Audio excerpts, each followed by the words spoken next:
Que eu sou Mariana Costar, né? Não sei se... Acho que não conheço todo mundo aqui. A gente mesmo está se conhecendo também agora aqui na mesa, né? Então, obrigada pela presença de todo mundo, obrigada pelas convidadas, obrigada, Gabriel, por topar estar aqui com a gente hoje. O Gabriel é professor da ESG. Eu fiz meu doutorado aqui na ESG, com orientação da Bárbara. Atualmente estou com atividades de pesquisa com a Bárbara e a gente está no processo de oficializar um pós-doc. Mas, enfim, a gente, então, estou na organização do seminário, na organização dessa mesa, só para contextualizar rapidamente. Então, eu vou falar muito rapidamente, assim, sobre a minha pesquisa atual, de como é que está, só para também situar como é que a gente chegou nessa mesa, as convidadas, os temas, né, bem rápido mesmo. Então, eu tenho, assim, na minha trajetória, eu vim de 2 percursos meio que paralelos. Eu trabalho há praticamente 20 anos como designer na área ambiental, em projetos de comunicação social, educação ambiental.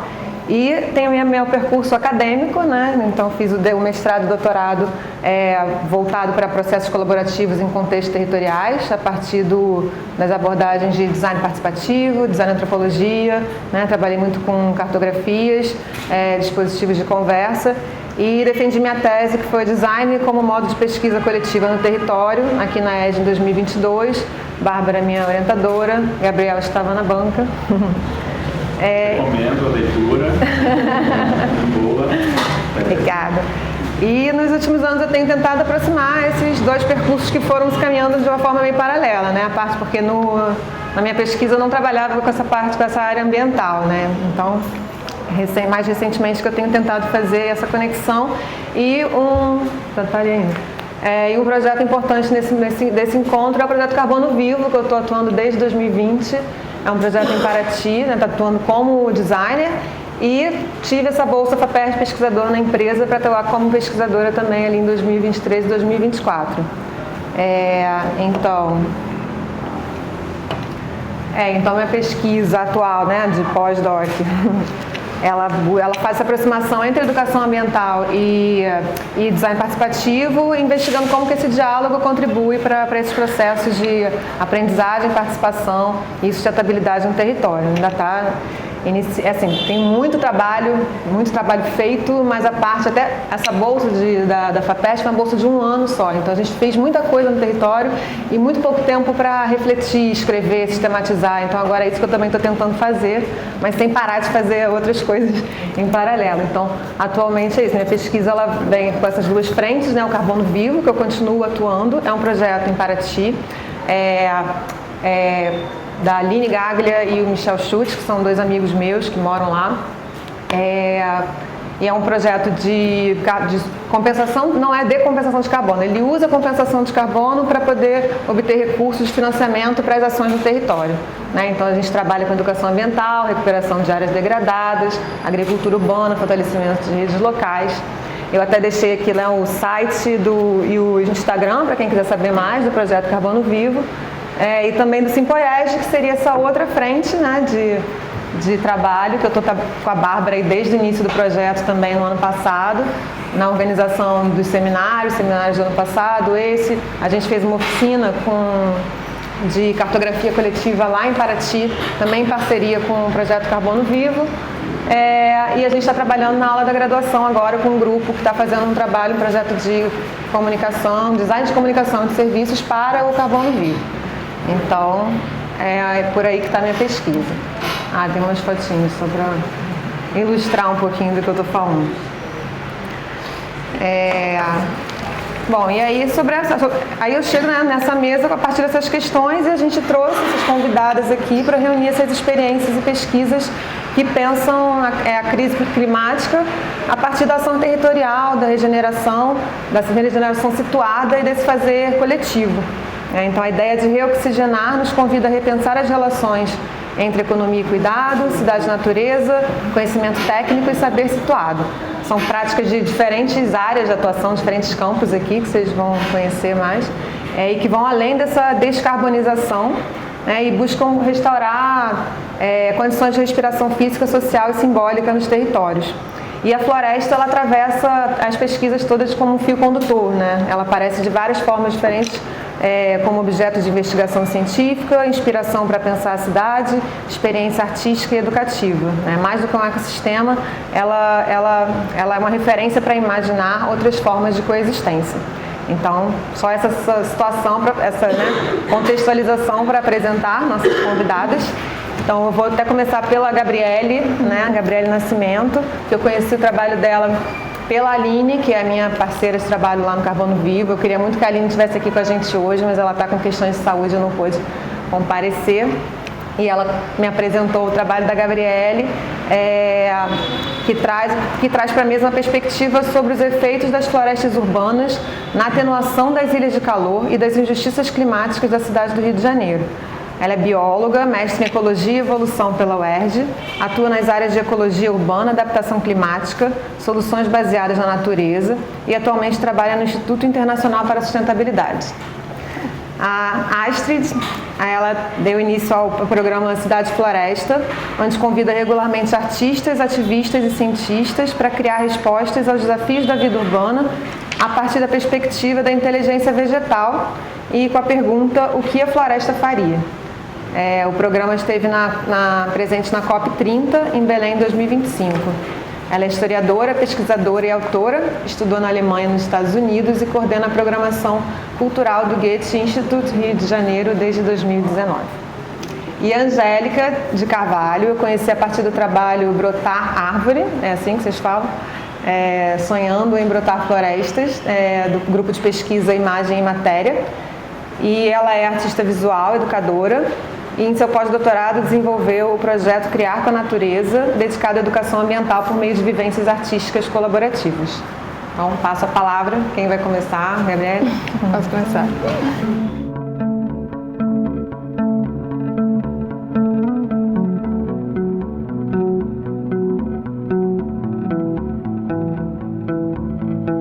Primeiro quero começar agradecendo, assim, pelo convite. Eu fiquei meio nervosa, assim, será que eu aceito? Porque são formações muito diferentes da minha, mas eu acho que acaba pensando em cidades, assim, em soluções para cidades, precisa, né, dessa diversidade, assim. Então, eu fiz biologia, obrigada pela introdução, inclusive, e me formei agora, né, como mestre em Ecologia e Evolução pela UERJ. E aí, nessa minha trajetória acadêmica, assim, eu queria que, de certa forma, a biologia transpassasse minha realidade, sabe, conversasse comigo. E aí, eu comecei a estudar esse tema de ilhas de calor e mudanças climáticas, porque a minha realidade era justamente muitas noites mal dormidas, assim, por conta do calor e pressão baixa, enfim, eu me interessei por esse tema realmente. E aí hoje eu vou apresentar um pouco sobre isso e como a natureza ela tem esse papel de atenuar as ilhas de calor. E aí primeiro, né, só dando um contexto assim do que são as ilhas de calor. Basicamente, as ilhas de calor se formam em áreas urbanas, porque as áreas urbanas têm essa concentração de materiais que acabam conseguindo reter muito calor, então muito metal, muito asfalto. E as áreas urbanas também geralmente têm esses prédios muito altos que acabam impedindo a circulação dos ventos, né? Então, basicamente, as ilhas de calor são áreas urbanas que são mais quentes do que as áreas ao redor, por conta dessas características, além, claro, do calor que vem dos veículos, do calor que vem dos aparelhos de refrigeração. E aí, tá passando. Quando a gente pensa, as ilhas de calor, elas são, de certa forma, a estrutura da cidade, né? Elas vêm da composição da estrutura da cidade. Só que as cidades também são muito vulneráveis às mudanças climáticas. Então, a gente tem um combo aí entre ilhas de calor e mudanças climáticas. A gente tem mais da metade da população mundial morando em cerca de 3% da área terrestre global, e isso tem uma projeção de até 80%, assim, até 2100, 80% da população mundial morando nessas áreas. Isso tem vários problemas, né? A gente tem uma maior demanda de recurso, tem uma desigualdade social muito grande e acarreta em problemas, por exemplo, em problemas de saúde, então doenças respiratórias, cardiovasculares, transmitidas por vetores, como é o caso da dengue. Também tem uma maior incidência de transtornos psicológicos, né? Pensando que o calor está muito associado ao bem-estar. Então, as pessoas ficam muito estressadas no calor e isso eleva alguns níveis, né, de cortisol, por exemplo. Também existe uma maior demanda de água e energia para resfriamento. Então, Algumas pessoas sofrem mais com isso, como é o caso de idosos, mulheres grávidas, populações periféricas de maneira geral. E aí, como as pessoas geralmente fazem... Não está passando? Não. Obrigada.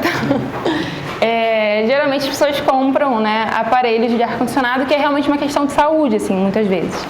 Então, essa é uma notícia de 2025, mas com certeza tem alguma notícia de 2026, vai ter 2027, por aí vai. Que é isso, em Rio de Janeiro tem muita gente usando ar-condicionado e cada vez mais gente comprando aparelho de ar-condicionado.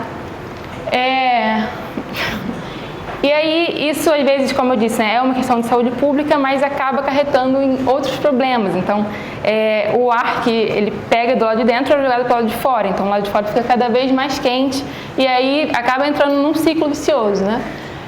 Também os aparelhos ar-condicionados são muito associados a gases de efeito estufa. Não aqui muito no Brasil, porque a nossa matriz elétrica não vem de combustíveis fósseis, né, principalmente, mas em outros países sim. E o que a gente sente mais que é a conta elétrica, né? No verão a nossa conta vem muito alta, assim. E aí, em contrapartida, a gente tem as soluções baseadas na natureza, que são justamente essas ações, assim, que olham para o ambiente natural, então para os ecossistemas, como uma maneira de enfrentar os desafios sofridos pela sociedade.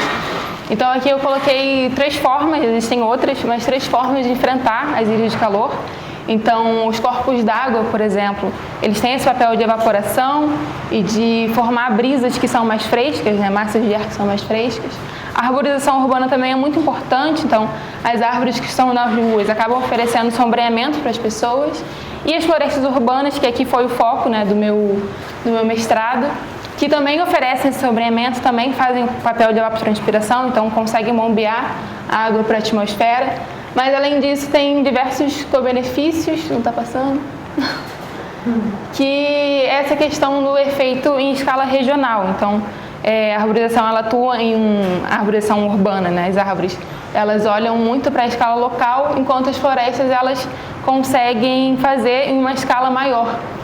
Além disso, elas estão associadas a sequestro de carbono, isso é muito importante pensando, né, em mudanças climáticas. Elas são hábitats para diversas espécies, então a gente tem o exemplo da Floresta da Tijuca, por exemplo, que tem diversas espécies, também pensando em um ambiente como um bioma como a Mata Atlântica, né, que é super fragmentado. Essas áreas urbanas florestadas acabam servindo de oásis para algumas espécies. E reduz outros perigos climáticos para além das ilhas de calor, né? Então, a gente pode pensar em deslizamento, a gente pode pensar na retenção de escoamento superficial, né? Na diminuição de escoamento superficial. E aí eu olhei para as florestas urbanas do Rio de Janeiro, justamente porque a gente tem 2 grandes florestas aqui, né? Que é a Pedra Branca e a Floresta da Tijuca. Então, o Rio de Janeiro ele pode ali servir como um objeto de estudo. É uma área que já é muito vulnerável às mudanças climáticas porque é naturalmente muito quente. É a segunda cidade mais populosa do país, perde só para São Paulo, então muito propícia à formação das ilhas de calor. E também tem uma alta desigualdade social, então muitas pessoas que estão expostas aos efeitos, né, desse combo de ilhas de calor em mudanças climáticas. E aí começa o resultado do meu estudo, assim, da minha pesquisa de mestrado. Aqui eu estou mostrando as ilhas de calor do Rio de Janeiro no cenário atual, então com a atual cobertura florestal. A gente queria ver onde estavam essas ilhas de calor. Então aqui eu coloquei só para a gente se localizar, né, o Parque da Tijuca e Pedra Branca. E aí aqui vem a zona sul aqui, né, a zona agora sudoeste, Barra da Tijuca, a zona norte e aqui também a zona oeste. E aí, esse é o resultado de uma modelagem que eu acho que é muito técnico, assim, então não vou entrar muito em detalhe, mas para a gente formar assim, esse mapa, a gente tem uma temperatura de referência, que é basicamente como a cidade seria se não tivesse ilha de calor. E aí tudo que está acima dessa temperatura de referência é uma ilha de calor, que tem várias intensidades. E tudo que está abaixo é uma ilha de resfriamento. Então é até um local mais fresco do que uma temperatura que a gente considera que seria o normal para essa área, né?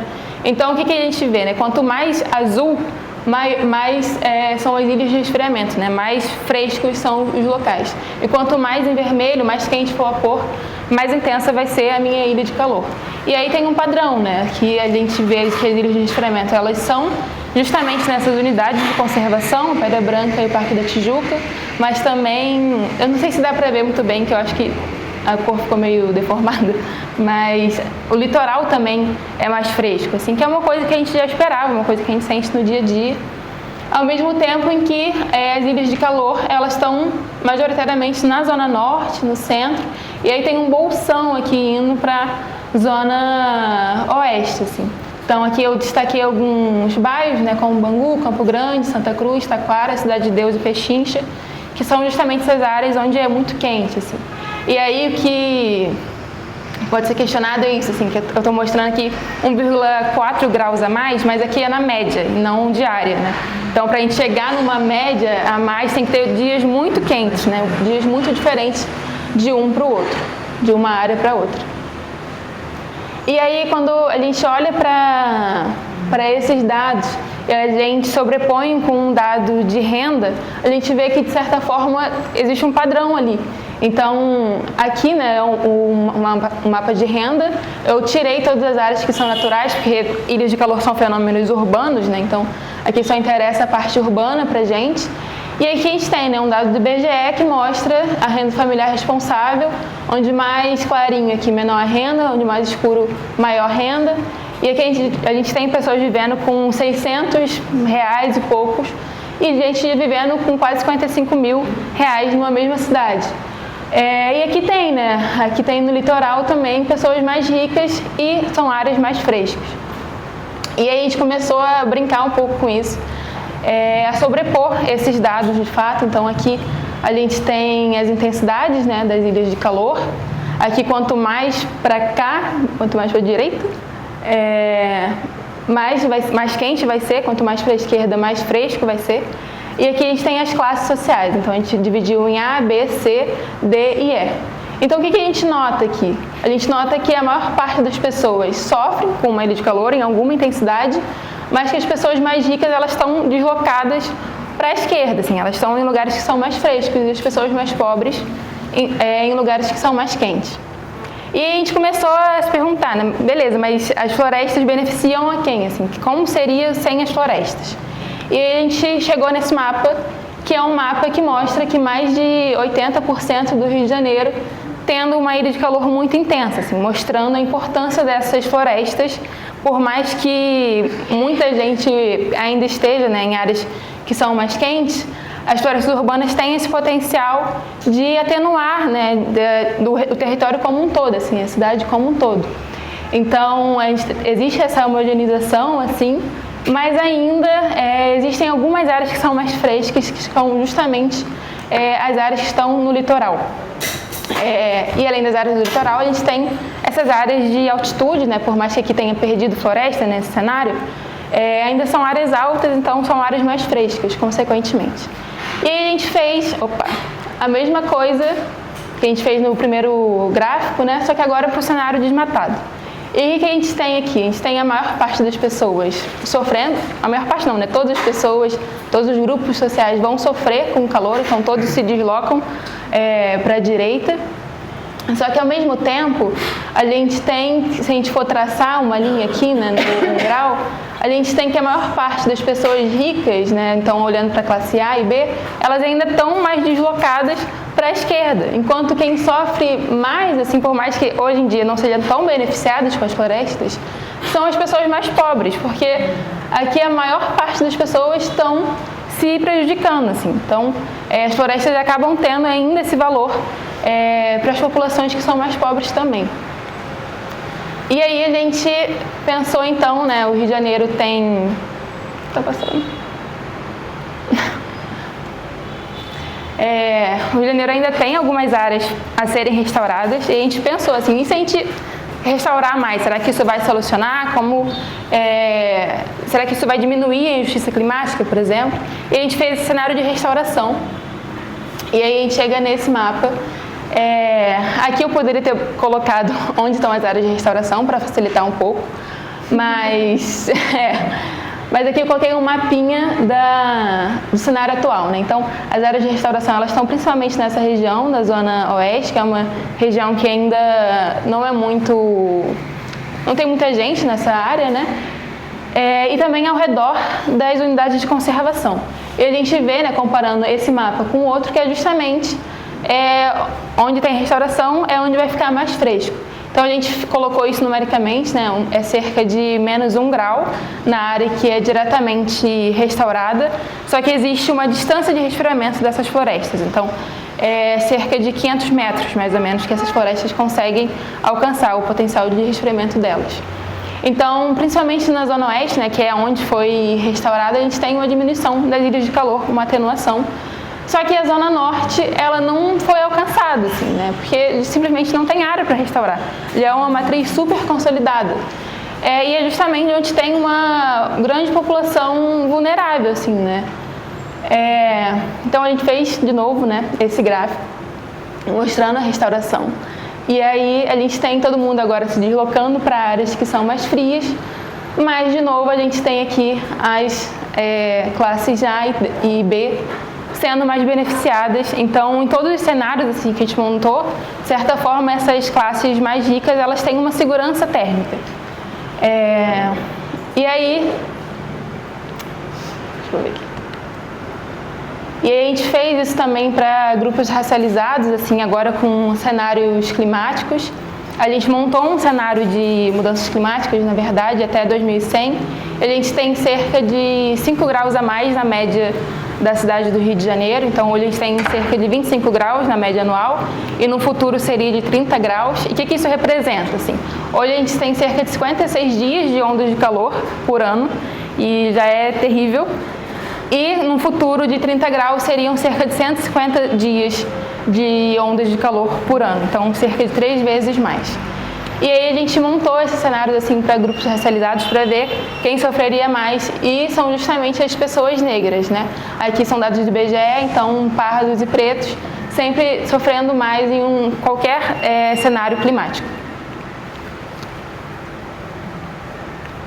E aí, isso, de certa forma, não foi uma grande surpresa para mim, assim, no mestrado, porque eu acho que o Rio de Janeiro, ele carrega esse histórico, assim, de justamente as pessoas mais pobres terem sido colocadas em regiões que hoje a gente fala, né, que são zonas de sacrifício. Então, são regiões em que se concentram essas grandes avenidas, rodovias, é onde as empresas estão. Aqui eu coloquei o exemplo da siderúrgica Ternium, que é responsável por emitir vários gases de efeito estufa, tornar aquela região mais quente ainda. E, historicamente, foram sacrificadas várias áreas, né, nessas regiões, como as praias, né, que tinham várias praias na Zona Norte, e hoje não tem mais. Aqui eu coloquei o exemplo da Praia do Caju.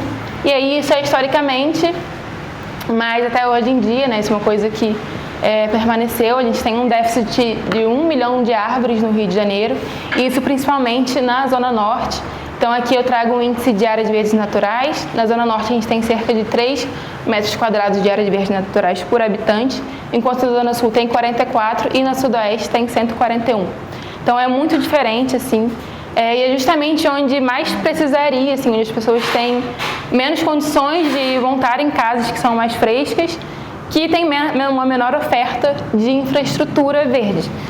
E aí isso caracteriza um pouco, né, a injustiça climática, assim, que justamente são essas pessoas que não foram responsáveis pela atual crise que a gente vive hoje. E aí eu trouxe um pouquinho do passado, do presente, mas agora também só uma provocação, assim, sobre essa questão da expansão das cidades para a Zona Oeste. A gente tem que cerca de 94% das áreas de expansão vão ser para a Zona Oeste, que são áreas que são mais expostas a ondas de calor. E essas áreas, né, essa nova urbanização acaba tirando os brejos, né, essas áreas úmidas da Zona Oeste, que muitas vezes as pessoas não ligam muito porque é pântano, é brejo, mas são áreas que são fundamentais para o calor, assim, né? Os corpos hídricos são muito importantes. Então fica essa pergunta, assim, né? Qual cidade a gente quer ter? O que a gente consegue fazer ainda? E aí, só para não finalizar numa mensagem muito pesada, assim, eu trouxe alguns exemplos de realmente iniciativas que fazem muita diferença principalmente pensando nessas matrizes super consolidadas, como o caso da Zona Norte, né? Então, não tem como colocar floresta lá, porque não tem espaço para floresta, mas alguns pequenos espaços verdes, como é o caso do Teto Verde. Não sei se vocês conhecem esse projeto, mas é do Careca, né, o Luiz Cassiano Silva, da favela do Arará. Ele tem um telhado e aí ele relata assim, que é cerca de 15 graus a menos na casa dele em comparação com as casas dos vizinhos. Esse é o mínimo, até já tem relatos de que alcançou menos ainda a temperatura dentro da casa dele. Então é muito legal, assim, ele luta para que todo mundo tenha acesso a teto verde. E aí eu trouxe uns outros exemplos, como o ONG Formigas de Imbaúba, né, que é uma iniciativa em São Paulo que realmente de implementar mini florestas assim, em escolas, unidades básicas de saúde, conjuntos habitacionais, parques. E do Parque Linear de Ticoatira, esse eu não conhecia, mas é realmente esse parque linear aqui que perpassa a cidade, né? E também antes era uma área abandonada, um depósito de lixo, e hoje virou um parque, assim. Então é um lugar pequeno, assim, mas que fez muita diferença para a população.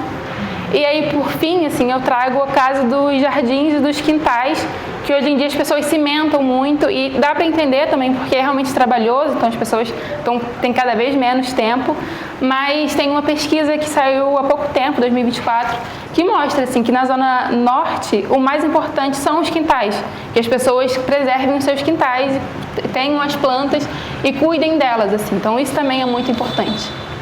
E aí, acho que eu passei um pouco meu tempo, mas só alguns exemplos assim, né, de políticas, cidades verdes resilientes, do Planal, que justamente olham para essa questão da arborização urbana das cidades. E um recado assim de ainda tem tempo de agir, né? Eu acho que quando a gente pensa em mudanças climáticas, às vezes dá uma ansiedade, porque a gente sabe que vai piorar, mas tem como piorar muito e tem como piorar pouco, assim. Então, ainda existe esse tempo, mas a gente não pode esperar muito, porque a gente tem que lembrar que os ecossistemas são vivos, né? E eles também são vulneráveis às mudanças climáticas. Então, realmente é o agir agora.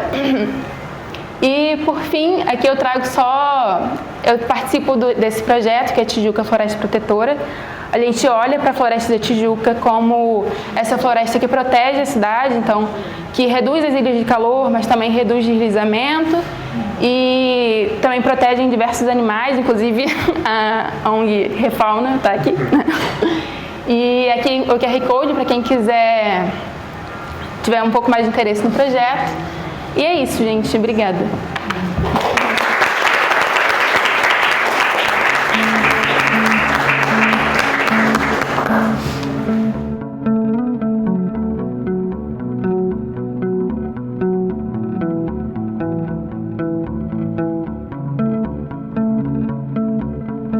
Então, boa noite.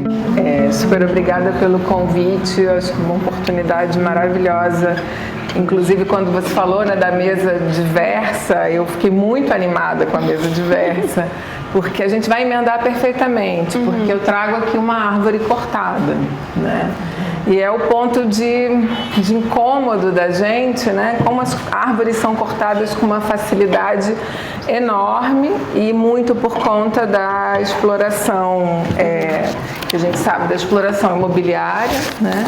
A gente sabe que tem uma questão política envolvida aí que não é só do indivíduo, né, que tem o seu quintal e que tem a vontade de atuar, mas a gente sabe que isso é muito apagado, né? E a gente estava conversando um pouquinho antes, né, desse início, que é como que a gente faz para ter uma ação massiva da população, né? E a gente pensa muito, a Júlia do grupo de pesquisa, né, do qual eu faço parte, é líder do grupo de pesquisa, Imagem e Matéria. Eu vim do design, passei pela arte visual e fui parar na educação ambiental, porque eu fui cativada por uma semente, pelo encontro com uma semente, a minha história foi se entrelaçando com a dela, e aí eu fui vendo como esse reino vegetal estava muito associado à minha vida, e por eu ter uma formação muito racional, eu estava apartada dessa leitura, mais sensível, mesmo estando nas artes, né? Então eu precisei chegar num doutorado para ser capturada por uma semente e ir atrás dessa história vegetal que nos entrelaça. Então, dando esse salto aí, a gente fez esse trabalho. Eu, na época da pandemia, eu me mudei, fui morar no interior, em Miguel Pereira, uma cidade serrana. E eu tinha uma visão um pouco romântica, né, de que, poxa, no campo as pessoas têm uma conexão maior com a floresta, com cuidado, e eu caí, né, na realidade que não é bem assim a história. Né? Então essa árvore aqui ela foi cortada no Lago do Javari, não sei se vocês conhecem Miguel Pereira, fica bem perto daqui, é 1h40, 2 horas, e esse lago é um lago belíssimo, que já foi muito mais arborizado e que existe um embate político na cidade agora. Eu acho até que foi embargada a construção de um mega edifício com nome pomposo francês no lago, e eles vão cortando a circulação do lago, eles vão privatizando aos poucos. Então é super importante que a gente fale desse contexto político, né, para pensar que ações são possíveis também.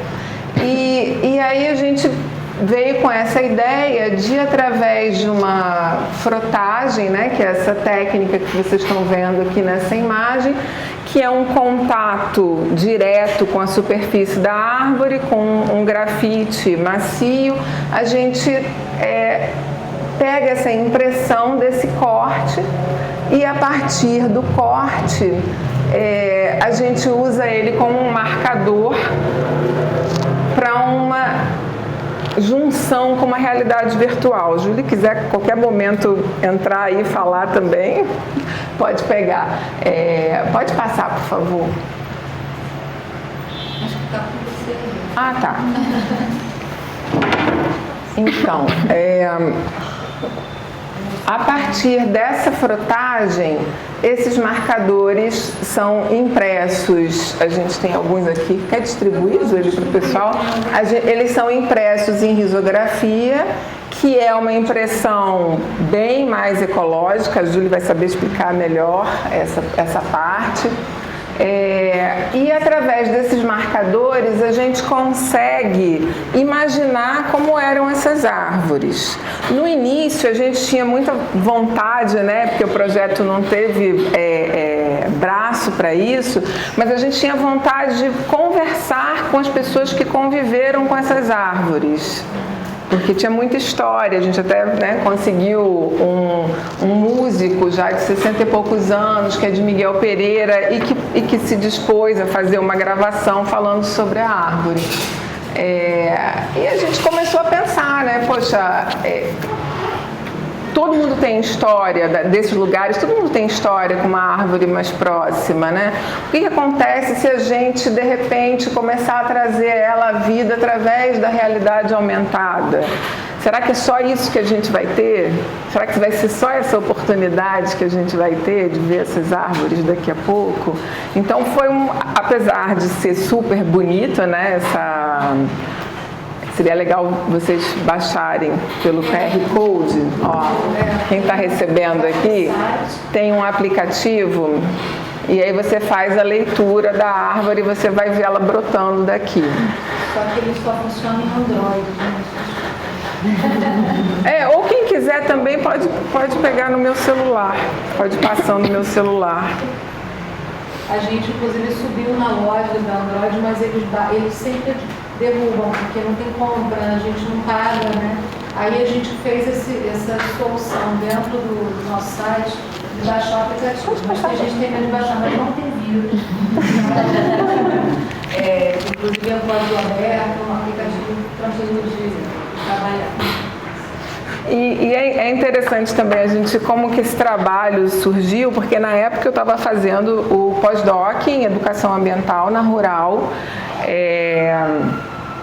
e a ideia do pós-doc era justamente pensar em como sensibilizar as pessoas através de processos artísticos. Então, o modo de pensar da arte, né, não era uma proposta, não era transformar ninguém em artista, até porque eu acho que no fundo todo mundo já é, a gente só esquece. Mas através de procedimentos artísticos, a gente tentaria fazer uma imersão na natureza e uma ressensibilização. E aí foi um susto muito bom, porque na primeira experiência a gente fez com crianças de uma escola municipal lá de Miguel, a gente achou que ia ser muito tempo, 3 a 5 horas, e não foi. O tempo é muito relativo, ele passou num susto. E a necessidade daquelas crianças de estarem naquele ambiente, mesmo ouvindo uma palestra, mesmo estando num espaço definido de aprendizagem, foi como se fosse uma brincadeira, né? E foi muito, muito interessante.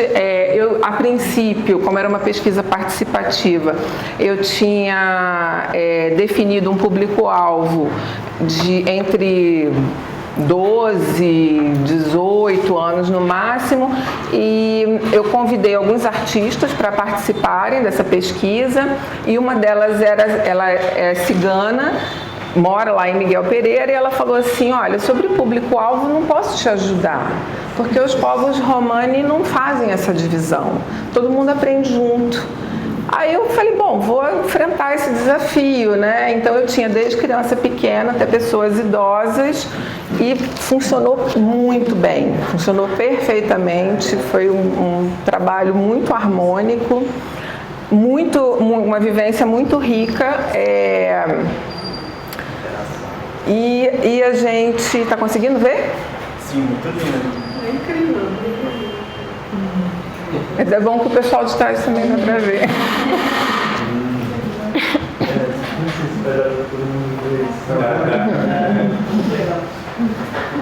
E uma das condicionantes dessa proposta é que ela fosse realizada fora da sala, né? Fora de espaços fechados. Então a gente tinha que ir para a natureza.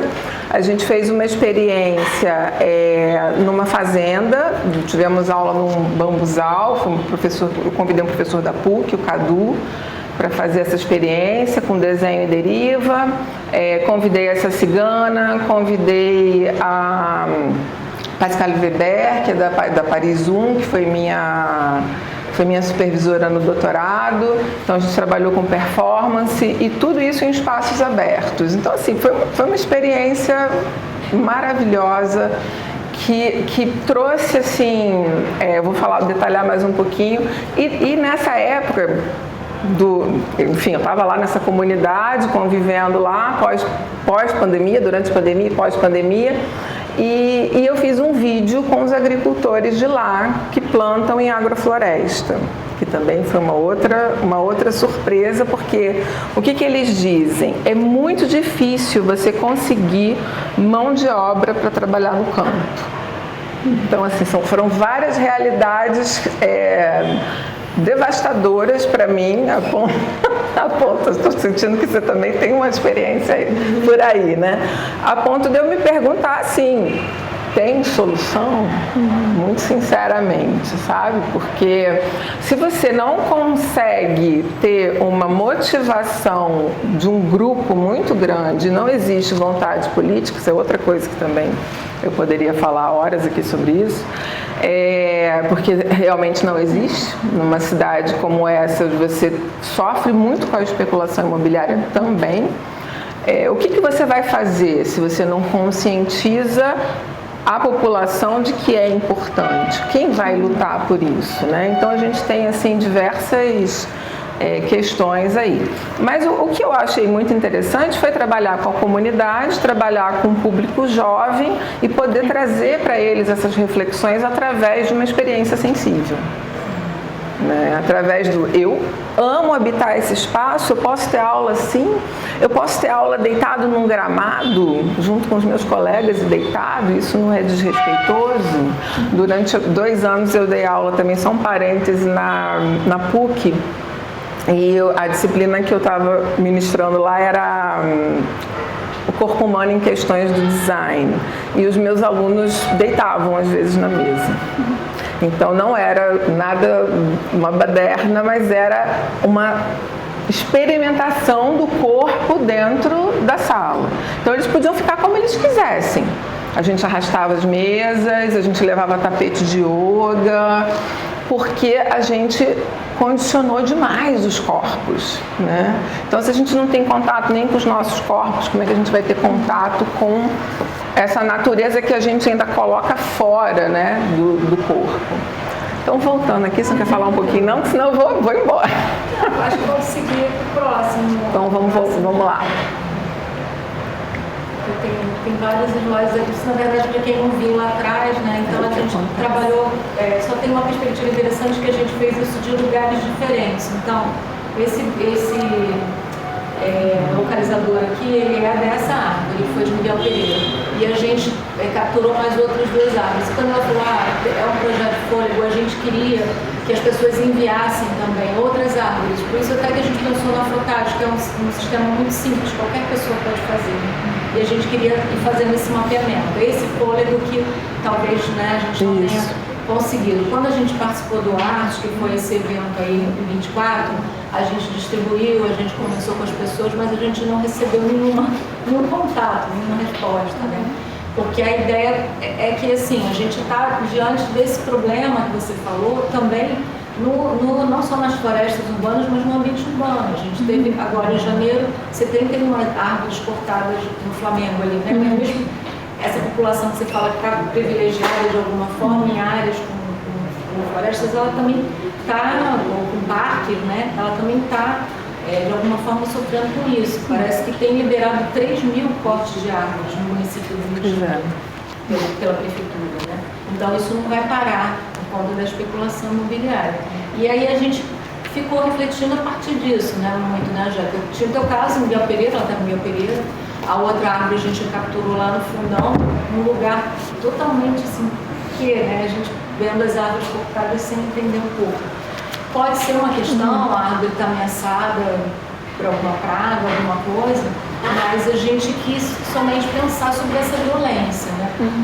Quando a gente usa a frotagem também, você vê os cortes, você não vê só os anéis das árvores, né? Porque os anéis das árvores são particulares. Então, isso traz uma individualidade para elas são, cada uma ali é um indivíduo, né?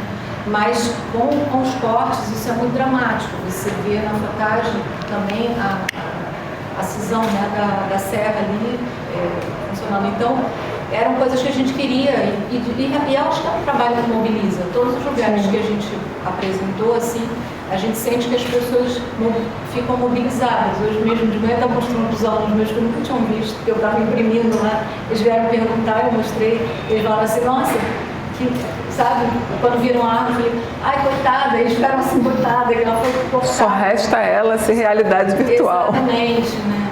E assim, a perspectiva era que esse projeto de alguma forma sensibilizasse, né? A gente está vendo no Imagem Matéria o design muito por esse ângulo, a gente pensar como despertar as pessoas, sensibilizar, fazer com que as pessoas olhem isso de uma forma diferente, né? Então, acho que talvez esse trabalho tenha um pouco essa função.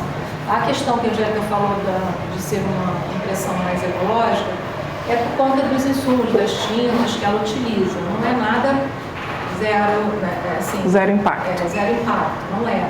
Mas, de qualquer forma, a maneira como a gente trabalha também, sem registro, né? A gente não precisa de registro. O tipo de impresso que a gente faz é um impresso um pouco mais livre, que você coloca lá, imprime, não precisa ficar gastando papel para ficar ajustado, também faz com que ela possa ser um pouquinho menos agressiva, né? E os insumos são vegetais, tinta base de óleo de soja, a própria matriz que usa também é uma matriz com material vegetal, um pouquinho só de poliéster. Então a gente pensou muito nessa conexão e no convívio. Uma coisa que a gente conversando virou uma conversa. Não, mas eu acho legal, vocês se importam. A gente até conversando sobre, né, o projeto e a maneira como a gente chegou na realidade aumentada pela Imagem Matéria, que a gente chegou por conta muito de investigar a questão do surdo, da cultura surda. Porque a gente precisava do movimento, a gente precisava da realidade. E aí a gente está falando, né? Quantas realidades cabem quando você também assume a realidade aumentada, a realidade física, né? O outro, né? O outro, esse lugar do outro. Então, quantas realidades são possíveis de você incorporar, né? De você trazer. E aí na época do pós-doc, o meu grupo de pesquisa da Rural, eles trabalham exatamente o que eles chamam de convivência pedagógica, que é você conviver com outras realidades.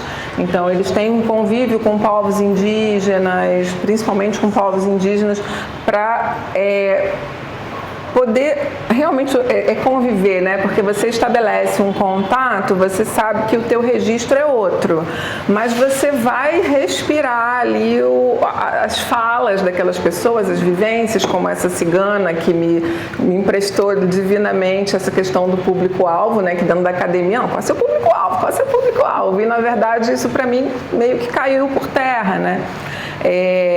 E aí ao mesmo tempo você fica assim, eu vou contar uma história sobre essa árvore de Miguel Pereira, porque no final do meu doutorado eu fui ouvir o Krenak falando lá no Jardim Botânico, e aí alguém fez uma pergunta: como é que vocês sabem que uma planta serve para alguma coisa de saúde que você precisa? Ele falou assim: olha, a gente sabe porque ela fala pra gente. E aí eu falei: nossa, que bom ouvir isso, porque eu fiquei o doutorado inteiro conversando com uma semente e eu achava que eu estava com alguma questão ali estranha, né? E aí, isso é real, né? Para eles isso é real. Então, quando eu fui fazer essa frotagem, um tempo depois essa árvore está enorme. Ela cresceu, né? E aí uma amiga virou para mim e falou assim, eu acharia absurdo, né, o que ela disse há um tempo atrás, mas ela virou e falou assim: porque você fez um reiki, porque você sensibilizou ela, porque você tocou, né? Então, quando ela falou isso, depois do Krenak, de ouvir o Krenak, isso fez tanto sentido para mim, né? E é isso, é poético, mas é real, traz uma concretude, traz uma sensibilização, e essa esperança que a gente tem que essa sensibilização possa se expandir para outras pessoas, né? Aí pode... como é que passa aqui? Você passa? Bom, aí esses aí são os outros cortes, né, de outras árvores. Isso é uma experiência Tá.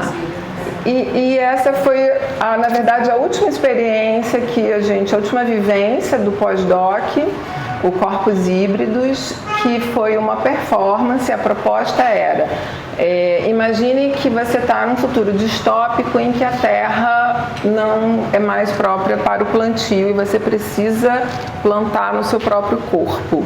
Que planta você escolheria para carregar contigo? Então, nós tínhamos várias plantas ali acessíveis, uma parte foi feita até no horto lá de Miguel Pereira, e a escolha tinha que ser afetiva, né? Então não podia ser essa coisa cartesiana, vai lá e procura para que serve a planta. Não, olhei, ela me chamou, e você vai amarrar essa planta no seu corpo e vai fazer uma deambulação em silêncio. O que aconteceu é que a gente estava com um pessoal de um centro cultural com a gente, que estavam com berimbau e começaram a tocar um berimbau. Então todo mundo andando ao som do berimbau e carregando as suas plantas. Foi lindo, assim, porque todo mundo de repente ficou em silêncio. E aqui a Júlia, só para você falar, com o Marcelo, que é do grupo de pesquisa, que participaram, né, dessa performance. E foi especialmente tocante para uma população que não tem nenhum contato com a performance e que ficou muito motivada. E todo mundo disse: como é que você vai fazer aquilo de novo? Como é que você vai fazer aquilo de novo? Vamos passar? Obrigada aí. Então, é mais algumas pessoas aí fazendo esse processo da amarração na performance. Pode passar, por favor.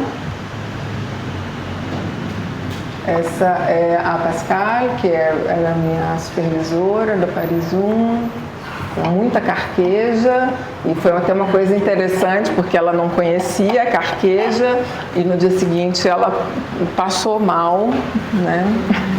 E foi super necessária a carqueja, porque depois a gente vai falar assim: você pode até procurar para que serve essa planta que você escolheu intuitivamente, mas primeiro vai na intuição, né? Então todo mundo fez esse processo. E o que foi muito interessante também é que as pessoas, como tinha essa deambulação e era muito livre, elas começaram a experimentar com o corpo. O que é para fazer, né? Esse que é para fazer é uma delícia, porque você não diz o que é para fazer. Então, todo mundo entra numa lógica um pouco de processo artístico, de experimentação livre, de depois a gente faz uma anotação, mas deixa fluir. E essa participante foi sensacional, ela experimentou muito essa babosa aí, e quando eu vi ela já estava fazendo um gesto imitando a folha da babosa, foi muito, muito bom. Isso que eu falei para vocês, né, nessa mesma época eu fiz esse documentário com plantadores em agrofloresta, que foi onde eu descobri, né, que para eles, como eles têm essa consciência da vida do rio, né, da necessidade de preservar o Rio Santana, que é o principal rio que corta a cidade, eles têm essa consciência, mas isso só passa por um número muito pequeno de pessoas, né? Pode passar, por favor. Então são essas duas figuras aí que moram num bairro bem afastado de Miguel Pereira, que tem um acesso dificílimo, e que tem uma consciência, ela é educadora popular, sempre envolvida com vários movimentos sociais, mas com o convívio com eles e com as conversas eu realmente fiquei muito reflexiva em relação às condições políticas, né? Como a gente precisa estar operando nesse espectro para poder realmente achar que pode acontecer alguma coisa. Quem quiser, esse QR Code leva para o vídeo, né? Esse Viver a Terra. E a partir de então eu comecei a fazer vários trabalhos envolvendo a população. Então para mim era muito importante criar junto, né? Essa participação da comunidade. A gente fez esse trabalho que foi um curso de pintura mural com geotinta. Foram 3 dias, né, durante uma semana, 3 dias de trabalho, em que eles só tinham que pensar também numa planta de poder para eles, né? Toda planta é planta de poder. Então, qual era a planta que era mais próxima para eles? Eles escolhiam uma planta e se dividiam em grupos e faziam um projeto. Então, eu orientei o projeto, mas eles votaram, eles decidiram como que as coisas iam se encaixar. Então a única coisa que eu fiz foi pegar os desenhos deles, encaixar, fazer esse trabalho no Photoshop, fazer uma montagem e durante um dia, né, uma manhã na verdade, todo mundo pintou junto. Então essa ação coletiva foi muito legal. E com terras do local, era terra, carvão e cal. Pode passar, por favor. E aí eu continuei, né, nesse processo de ter uma conexão maior, mais imediata com a natureza, né, entendendo, eu sempre explico para eles que, na verdade, tudo vem da natureza, mas que a gente não deve pensar como recurso e sim como interação. E agora a gente está com esse trabalho atual, que eu me mudei, não estou mais em Miguel Pereira, isso é em Paulo de Fronten, junto com esse Instituto Amigos do Tinguá, a gente está fazendo trabalhos em escolas municipais de impressão botânica. É um trabalho que começou agora e é tão encantador quanto os outros. Para mim, assim, eu aprendo muito com eles, né? E vamos nos ressensibilizando todos juntos. Então, quem quiser saber um pouquinho mais, tem os QR Codes aí, tá? Obrigada.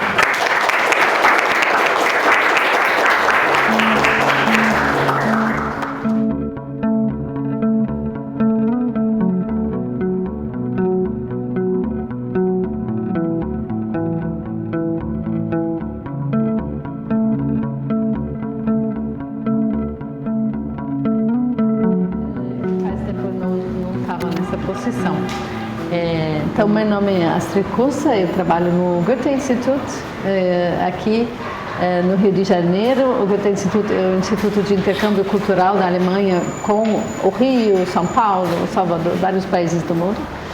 e desenvolvo lá programas culturais, projetos em parceria, locais ou nacionais, internacionais.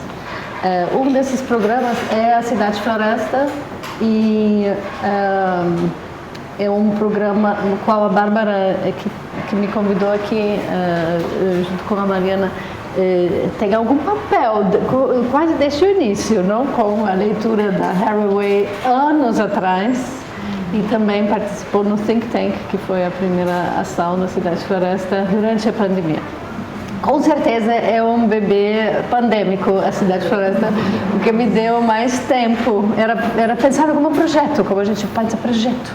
Tinha o planejamento, era o Congresso dos Arquitetos. Então, Astrid, você faz uma coisa com arquitetura e meio ambiente e assim. Eu já tinha uma ideia e uma provocação, mas aí eu tinha tempo de repente. Eu sou pesquisadora de origem, então nem sempre trabalhava com arte e cultura. Sempre trabalhava com arte e cultura, mas enfim, por muito tempo da minha vida como pesquisadora. E aí desde então estou mergulhando nisso. E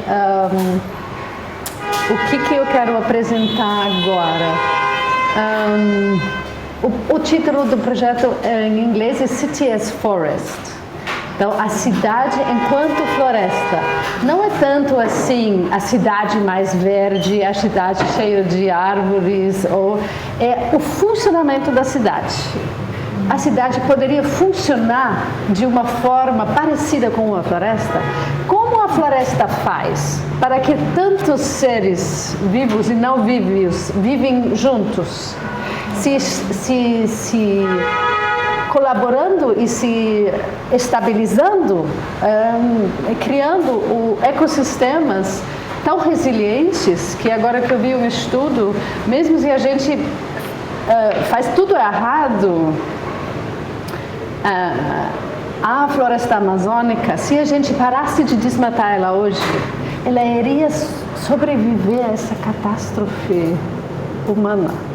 De tão forte e resiliente ela é. Se a gente continuar desmatando, não. Ela vai realmente ser... Porque, enfim, são efeitos de cascatas.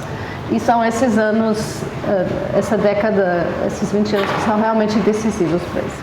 Enfim, essa floresta, essa grande inspiração, como ela funciona. Descobri lá atrás já que o Darwin já tinha falado sobre essa rede de micélio e sobre essa capacidade colaborativa da floresta. Ninguém prestava atenção no final do século XIX, porque era a época da competição, era o paradigma, né, que criou as nossas cidades formadas a partir do paradigma da fábrica. Processos lineares que produzem lixo, relações instrumentalistas e tudo a mais. Mas o conhecimento já estava lá. E aí, no início do projeto, eu percebi, olha, a economia hoje se interessa pela natureza como inspiração e olhava assim, a economia não poderia funcionar como uma floresta tropical? Aí, quando eu li isso, eu estava assim, não. Mas talvez a cidade poderia, porque a cidade é um espaço político. Sei que, de perspectivas indígenas, a floresta também é um espaço político. Enfim, mas vou chegar lá. Queria introduzir um espaço político, porque o espaço político essa naturalização das nossas relações, ele é politicamente conservador e problemático. Tinha um pensamento no início que, ele no final, é assim, seria uma economia que chega no seu auge e fica lá estável. Isso nem a própria natureza funciona assim, os biólogos nos ensinam hoje. Mas essa ideia de se inspirar pela natureza assim vem um pouco de uma projeção de pensadores bastante conservadores. Estava assim, não, assim não dá, mas algo me inspirava muito. Porque as nossas cidades não são organizadas de forma muito inteligente. É nítido. A gente entra na floresta e fala, nossa, aqui que tá bom. Isso faz mais sentido. O cheiro, os sons, algo intrigante, algo organizado, algo perigoso também, não é assim sem perigo, mas algo que...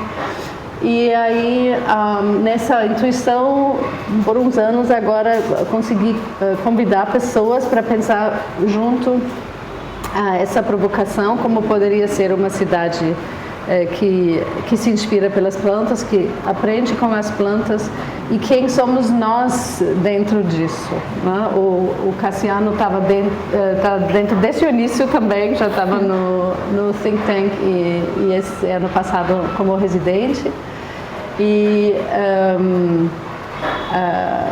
uma dos primeiros temas foi a floresta dentro da cidade, que obviamente tem que começar em casa, que temos essa grande floresta que você apontou, que faz toda a diferença, que ela tem uma história muito interessante, que ela já foi resposta a uma crise ecológica, né, da falta de água no Rio de Janeiro e o reflorestamento.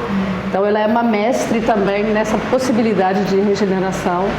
E os residentes, conjuntamente, a gente descobriu, por exemplo, essas zonas de conflito que surgem nessas margens entre a cidade e a floresta. E o conflito, me parece que ele é, seguindo também a Haraway, of Staying with the Trouble, a gente tem que gostar dos nossos problemas, a gente tem que valorizar os conflitos, falar, olha, aqui tem algo para aprender. E por enquanto a gente está no caminho oposto.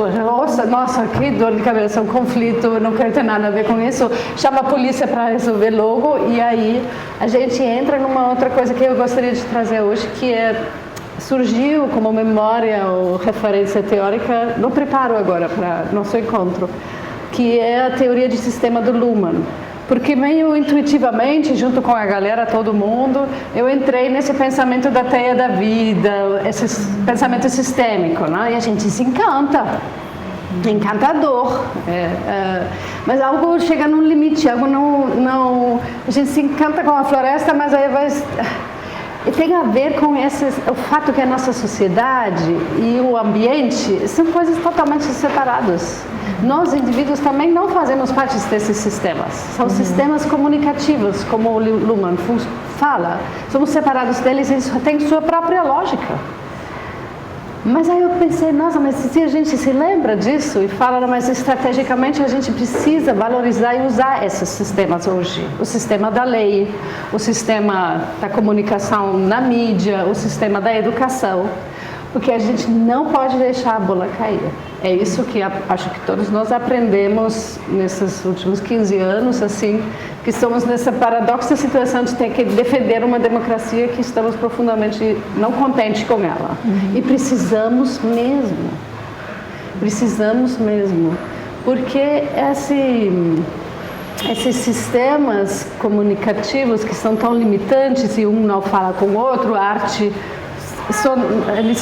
Eles conseguem se comunicar entre eles, mas não é que nós não conseguimos nos comunicar, mas o sistema, como ele se valoriza, é autopoético, ele sempre é autorreferencial. Mas sinto que tem tentativas de integração, outras, por isso também arte, ciência e urbanismo, desde o início, tem umas tentativas, pelo menos, não só do nosso projeto, mas em várias áreas que me parecem um potencial. Por quê? Porque o mundo que a gente herdou, ele está acabando. E isso é muito angustiante, de um lado, principalmente para as pessoas mais jovens, mas nem tudo nesse mundo que está acabando tinha já poder. Tem muito mais memória e potencial que não foi que não foi aproveitado ainda, não? A Cris Taquá, da Escola Viva, ela trouxe esse ensinamento num encontro, num outro projeto nosso, que foi: a gente tem que acordar as memórias. A gente não está tão separada das milhares de anos nos quais a gente fez parte do ambiente de uma forma não tão destruidora. esse acordar as memórias vem a partir do corpo, vem a partir da arte, pode vir a partir da ciência para mim também. Eu me encanto com descobertas científicas, assim, essa rede que o Darwin descobriu, essa outra mulher engenheira florestal analisou tão bem nessa livro Árvore Mãe. Então, chego nesse conceito do reencantamento, para contribuir para... que me parece que é um dos resultados do nosso programa por enquanto, essa necessidade do reencantamento como uma potência que nos conecta com o que sempre foi o menor dentro da sociedade como ela se organizou, as crianças, as mulheres, as pessoas marginalizadas. Achei muito interessante que uma pessoa cigana falou para você essa coisa a gente não separa as idades. A Krista Coá saiu do sistema escolar depois que ela lutou a metade da vida adulta dela para ter um currículo indígena e falou, não vai dar certo, sair da sala de aula não dá. A gente tem outro jeito de ensinar. E começamos no ano passado um programa de primeiro criar um coletivo, de fazer, se preparar e depois encontrar jovens no contraturno ou nas férias, não fora da escola, com essa tarefa, o que a gente quer passar para uma próxima geração, o que precisa saber.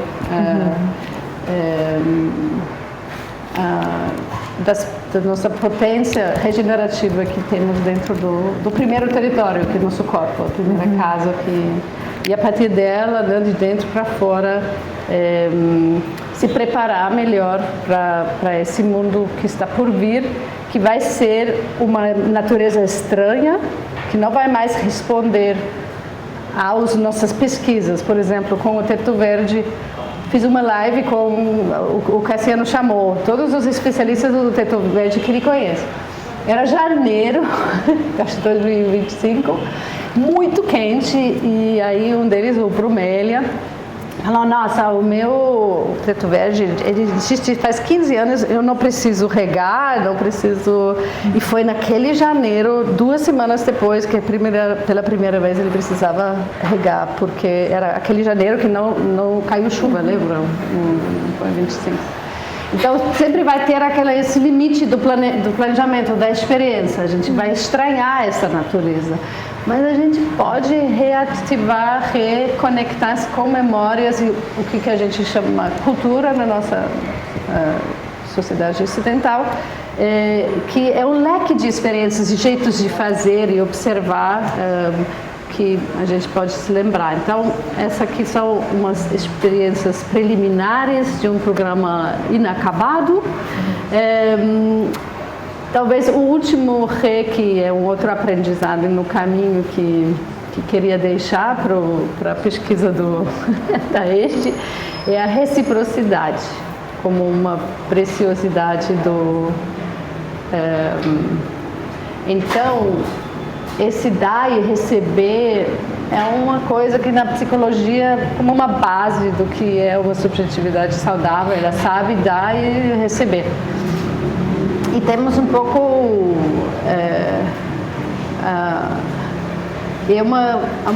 um grande aprendizado de aceitar que o que você vai receber não é necessariamente o que você pediu, o que você espera que você ia receber de volta. Então, essa abertura interna de receber algo, se abrir também para o inesperado, talvez vai ser uma qualidade que a gente vai precisar treinar bastante, valorizar a reciprocidade, buscar relações de reciprocidade e se preparar porque o que a gente vai receber não é... Mas tem um aprendizado, tem uma sabedoria dentro disso. A própria, o que a gente chama de natureza, ela está nos dando algo de volta, não é o que a gente esperava. E do outro lado, o que a gente pode dar de volta? Não, essa ideia da regeneração eu entendi como a gente precisa dar algo de volta que a gente pegou demais. O que significa isso se a gente, por exemplo, lembra, aí uma grande evidência que surgiu a partir do Brasil e que está viajando pelo mundo graças a um financiador que vocês também têm, o National Geographic, nesse projeto da Amazônia Revelada, que publica em massa esse conhecimento nem tão novo, que uma grande parte da Amazônia é feito de ação humana, de coprodução. Isso acho que todo mundo precisa saber para interromper esse antigo imaginário sobre a floresta como a selva, como um espaço vazio que o colonizador podia invadir, e que ela é um jardim e que ela tinha estruturas urbanas. Então, recalibrar, reconfigurar dentro dessas... que é ciência, é arqueologia, e ao mesmo tempo é conectada ao conhecimento indígena que levou os cientistas a esses lugares de terra preta, que sempre sabiam onde tem esses lugares. E assim vai a narrativa, pode ser mudada hoje, que infelizmente a minha filha ainda aprende na escola o que é o berço da civilização, onde a agricultura foi inventada. Eu fico lá segurando, porque também tá errado assim, né? Temos que reconfigurar essas narrativas, temos uma grande responsabilidade de, inclusive, difundir com mais rapidez esse conhecimento a partir transversalmente desses sistemas comunicativos, e achar algumas táticas, linguagens para fazer essas pontes de uma forma efetiva. Mas é possível e é muito prazeroso, onde tem as plantas junto, a conversa sempre é muito boa. Também aprendi isso nesses 5 anos. Tem muito menos briga, mal entendimento quando a gente fala com as plantas e sobre as plantas. Então, eu chego aqui nesse ponto. Acho que foi meu tema. Obrigada.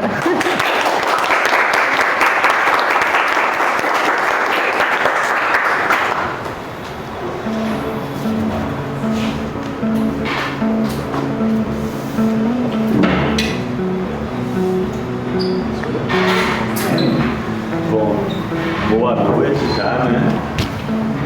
Quero começar agradecendo a Bárbara, toda a equipe do Simpoied, né? E parabenizar pela 2ª edição, né, desse evento super oxigenante, né, para trazer uma das palavras aí que vocês inventaram. Né, pessoal, bom de inventar palavras, né? E agradecer também a mesa, né, pelas contribuições aqui nessa abertura do nosso simpósio simpoético, né? Bom, fui convidado para fazer vocês chamaram de uma provocação, não sei se eu vou conseguir provocar, mas me senti provocado pelas falas e fiz algumas anotações, vou tentar pegar um pouquinho do que eu puxei aqui. Primeiro eu queria reforçar algo que é uma palavrinha aí que vocês trouxeram, né, que é o reoxigenar. E a gente fala muito do carbono, da descarbonização. Acho que foi uma sacação que vocês tiveram aqui nessa mesa, né, que trouxe muitos trabalhos diferentes, perspectivas diferentes, né, na relação que nós temos enquanto sociedade, enquanto cidade, com as árvores, com as florestas, com as plantas, né? E essa pequena mudança provocativa que vocês trazem, né, do reoxigenar em resposta a toda a ideia de uma economia do carbono, né, de descarbonizar, eu acho que faz uma mudança poética, né, no sentido de que não se trata de matemática apenas, né, de você reduzir emissões de carbono e fazer compensações ambientais, né, mas né, tudo isso que as plantas fazem, do que a gente aprendeu, né, do ciclo biológico, que é sequestrar o tal do carbono, né, e devolver oxigênio para a gente, mas o que essa ideia do oxigenar pode nos fazer pensar? Eu acho que vocês trazem experiências aqui Eu acho que são todas muito tentativas, né? De um desafio que eu fiquei lembrando muito de uma palestra que a gente teve aqui de uma colega nossa, a Raquel Noronha, tem poucos dias, né? Em que ela trouxe uma expressão que eu acho que eu nunca tinha ouvido, que é o antropoceno epistemológico. E só para fazer um parênteses aqui também, né, a nossa linha de pesquisa aqui no PP10, da qual fazemos parte, se chama Design, Territorialidades e Antropoceno, né? E essa palavrinha a gente fica sempre pensando, caramba, como é que a gente vai falar de antropoceno, né, com esses vários interlocutores que a gente tem, que estão trazendo essas palavras mais pragmáticas, né? Que é efeito estufa, né? Mudanças climáticas. Mudança climática e antropoceno é a mesma coisa, é sinônimo, né? E eu acho que o que vocês trazem assim ajuda muita gente a pensar provocações que a gente tem feito aqui nessa linha, nas pesquisas, que é entender isso que a Raquel chamou de antropoceno epistemológico, né? Que bate com esse limite que você estava trazendo, né? Tá, você foi para a teoria dos sistemas, que é muito intrigante, mas tem alguma coisa ali que bate num certo limite, que ainda não é exatamente, né, onde você queria chegar, encontrar uma resposta, que é essa epistemologia, né? O modo que nós temos de produzir conhecimento, de saber, de conhecer, né? Então, assim, para além de mudanças climáticas, aumento do calor, né, mudança do regime das águas, a gente está se desafiando com essa palavra a pensar e sentir, né, de outras formas. E lembrando aqui da apresentação da Gabriele, né, achei tão legal que você, bióloga, né, de formação, está falando de urbanismo, né, foi para a cidade, né, florestas urbanas, e nós urbanistas, eu sou arquiteto urbanista, né, de formação, dou aula de urbanismo, a gente está tentando entender mais da biologia, né, para entender melhor como a urbanização, né, pode acontecer de outras maneiras, como a gente pode mitigar os efeitos, né, dessas mudanças climáticas tão dramáticas. A gente traz essas palavrinhas, né, a adaptação, né, a adaptação climática das nossas cidades. E eu acho que o antropoceno, essa palavra provocação, né, nos convida a misturar essas coisas, né? Você das ciências naturais aqui, junto com a gente das ciências humanas, a gente misturando, né, natureza e cultura, para tentar, né, pensar, habitar, sentir de outras formas, né? E aí eu fiquei lembrando, quando você falava da experiência da Floresta da Tijuca, das Ilhas de Calor, e dessa expressão, que é uma outra expressãozinha que está ficando famosa, né, que é soluções baseadas na natureza.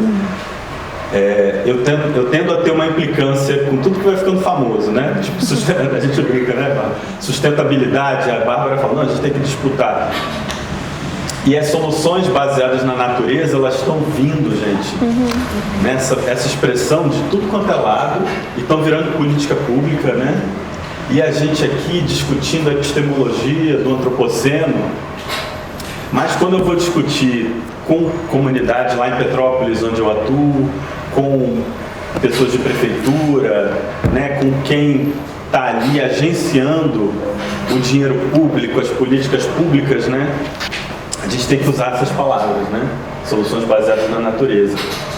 E fiquei pensando muito, primeiro que eu adorei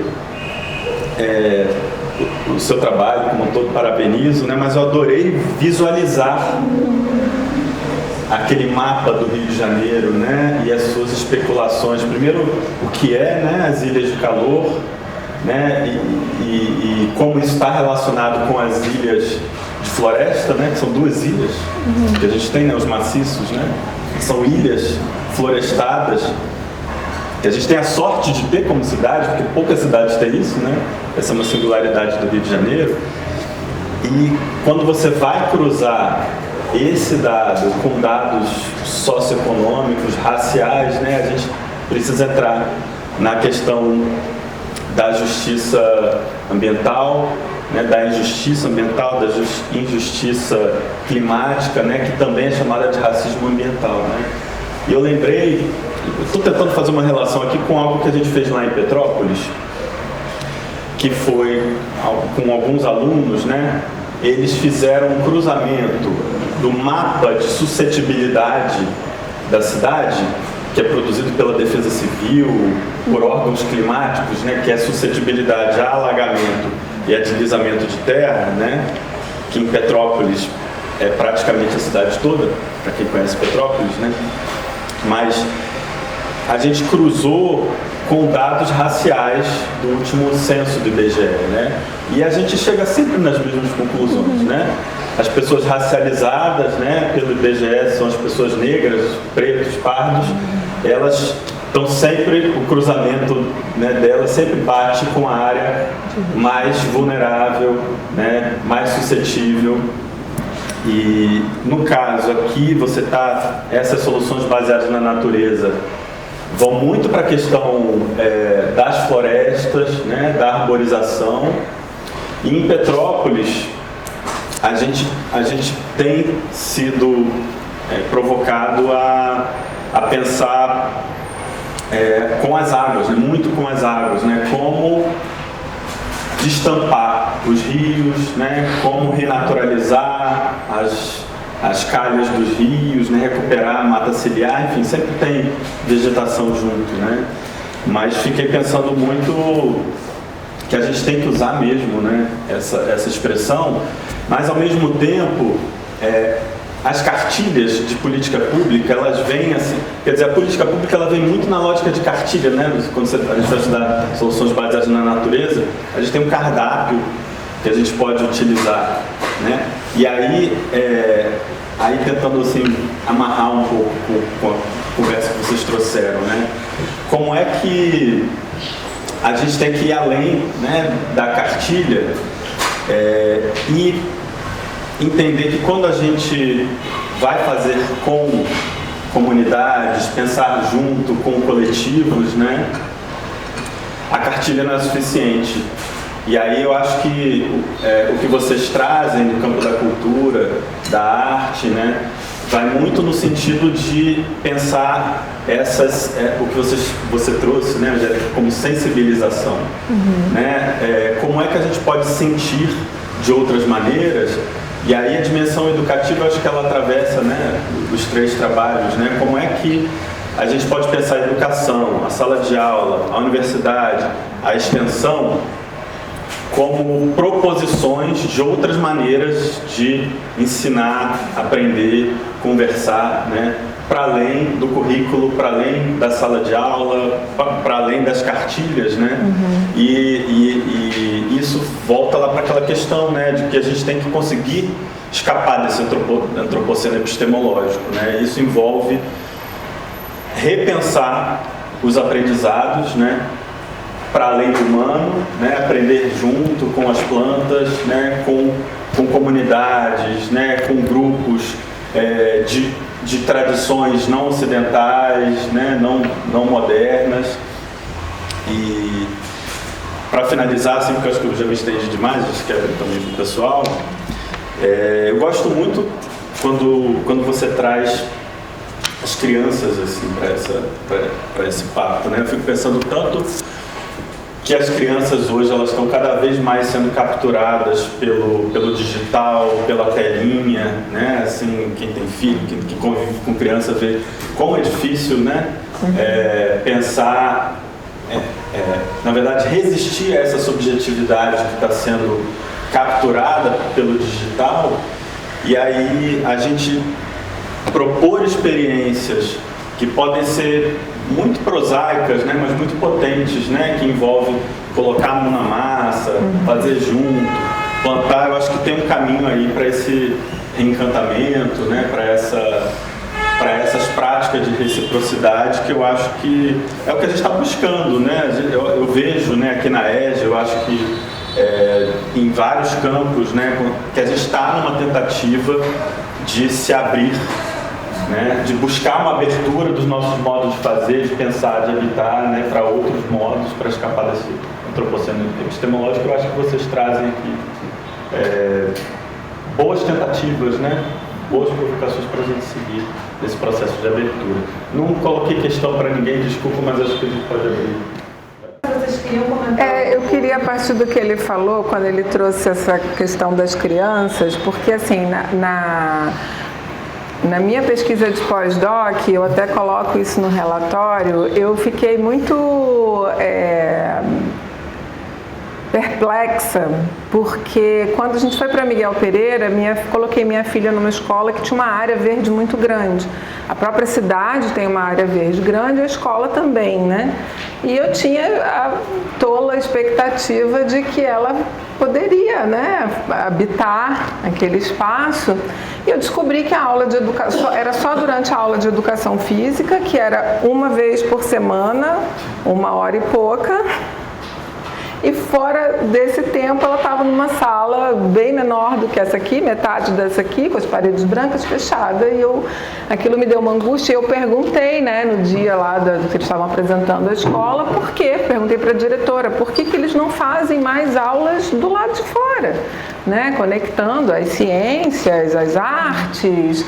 E a resposta foi, porque pelo currículo, né, que a gente tem que seguir o currículo, e porque os pais demandavam muito quando uma criança chegava machucada, porque estava do lado de fora, estava brincando e se arranhou e suja, machucada. Então, que por isso eles, por uma questão de segurança, eles tiram as crianças do meio ambiente que as cerca e colocam dentro de uma caixinha. Ou seja, é muito difícil, porque você vê que as crianças têm uma facilidade natural. Quanto mais novas, mais fácil de trabalhar com o corpo, né?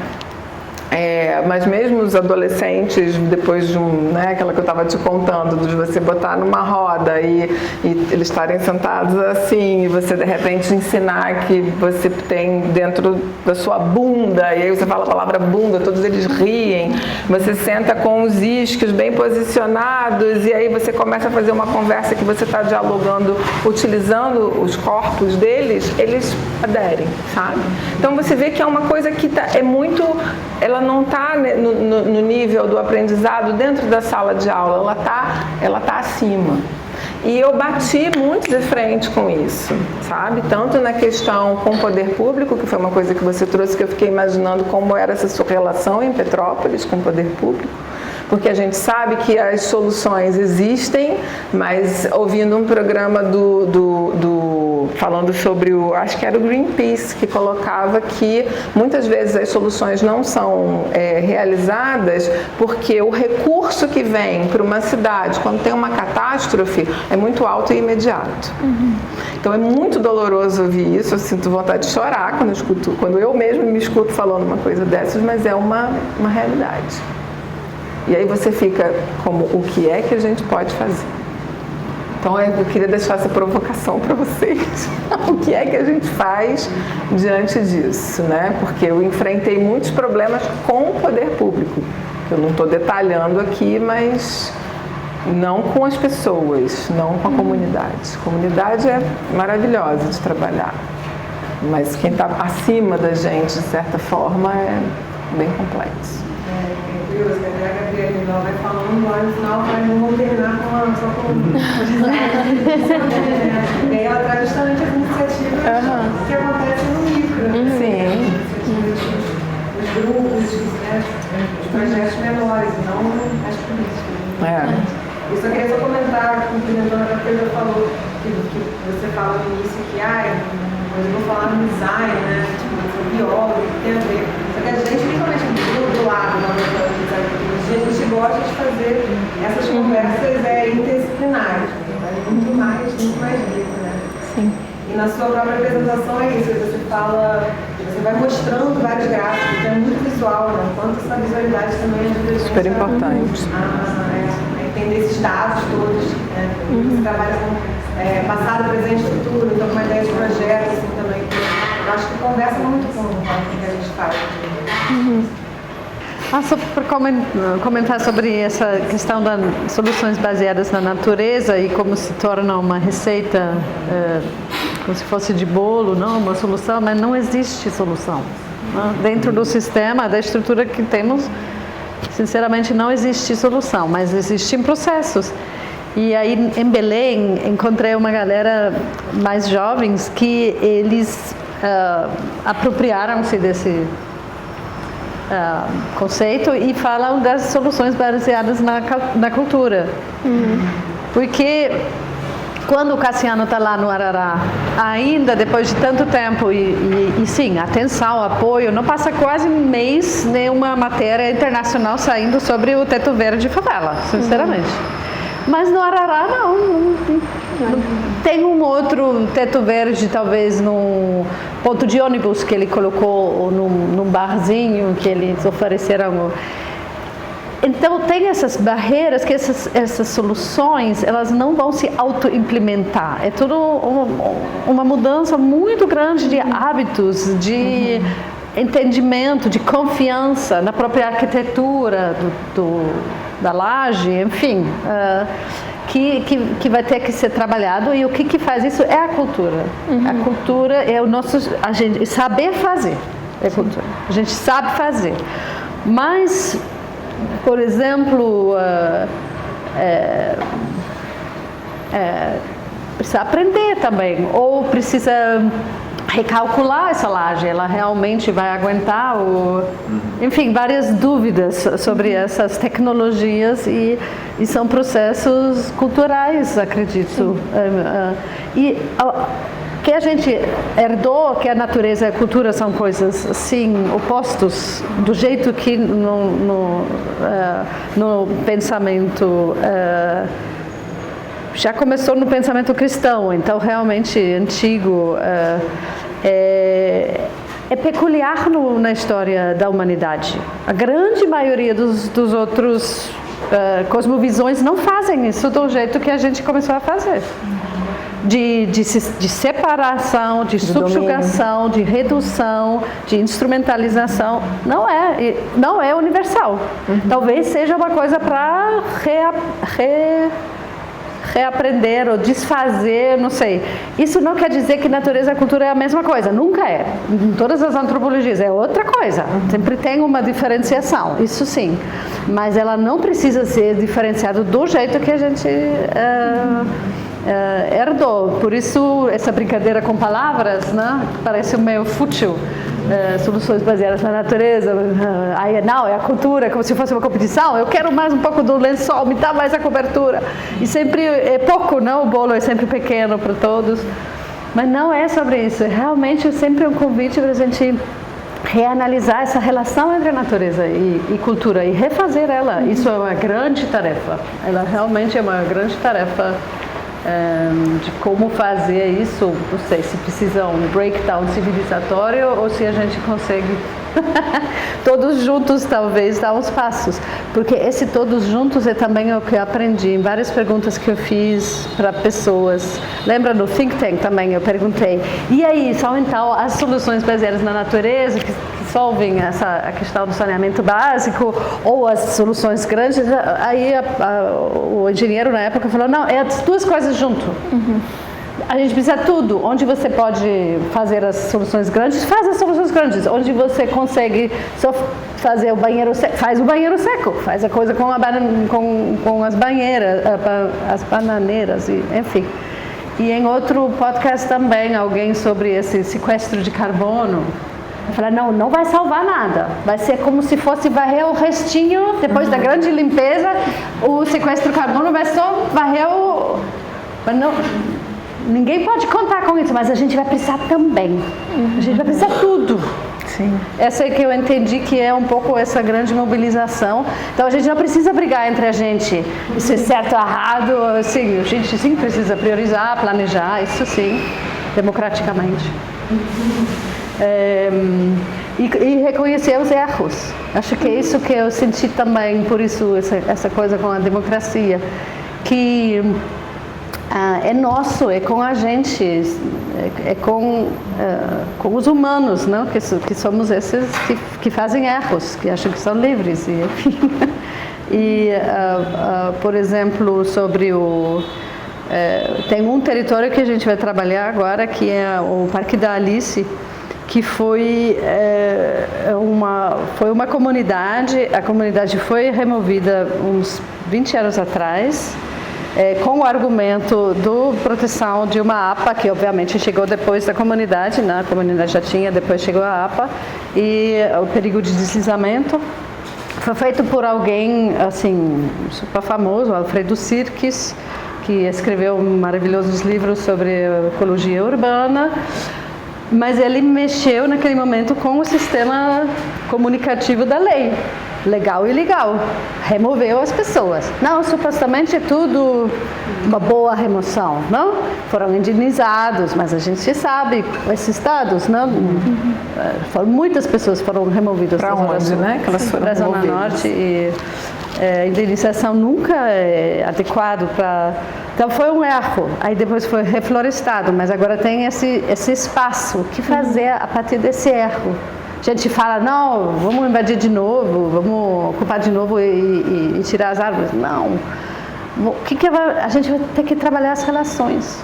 Eu não vejo outra coisa. Trabalhar as relações a partir desse desastre, desses erros acumulados, trabalhar as relações. Falo isso também porque fomos treinados para fazer isso um pouco, não? A gente da cultura ou a gente da educação, enfim. Mas tem essa esperança que eu vejo, que, como se fosse uma recalibração também para um mundo melhor. Por que não? Assim, nesse jeito, também não antimodernista ou não tradicionalista, uma coisa assim, um mundo melhor. Mas como os chilenos falavam isso nas manifestações de 2019, um outro fim de mundo é possível.